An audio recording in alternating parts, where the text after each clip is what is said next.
Le Wi-Fi de Dédé, le voisin du dessus, celui de Jean-Pierre, le voisin du dessous, Momo, le voisin de palier, enfin bref, tout l'immeuble s'invite via le Wi-Fi dans ce logement.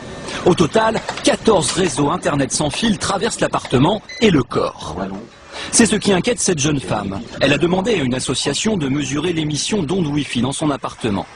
Depuis qu'elle et son voisin ont installé un boîtier, sa vie, dit-elle, a changé. Troubles du sommeil, stress et problèmes d'audition.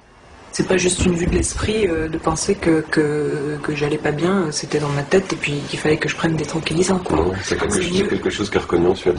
Son boîtier Wi-Fi émet 2 à 3 volts par mètre, bien en dessous de la norme autorisée en France. Et pourtant, pour cette association, c'est déjà trop. Il faudrait limiter à 1 volt par mètre. En dessous, on n'a pas constaté d'effets nocifs pour la santé. Au-delà, on a constaté qu'il y a des gens qui commencent à avoir des troubles, et quand on dépasse 2, il y a des gens qui commencent à avoir des problèmes type cancer. C'est ce que disent des scientifiques indépendants. Selon une étude internationale, le Wi-Fi serait susceptible d'endommager l'ADN, de faire évoluer les cancers, de favoriser les pathologies cardiaques ou d'avoir des effets neurologiques, comme les troubles du sommeil. C'est le cas d'une quarantaine d'employés de bibliothèques à Paris, qui ont travaillé près d'une borne installée dans leurs locaux. On était exposés, on avait des maux de tête, on avait les yeux qui nous piquaient, des brûlures sur le visage, une sensation d'oppression au niveau du thorax.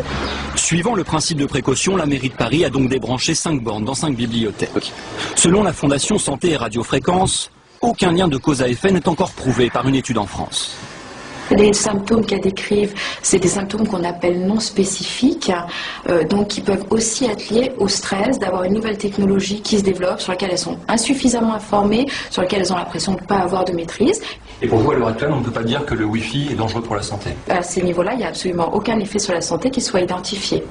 Financée à 50% par les industriels, la Fondation a lancé des recherches. Et comme le Wi-Fi pousse partout, le ministère de la Santé a demandé à l'Agence française de sécurité sanitaire de lui rendre un rapport avant la fin.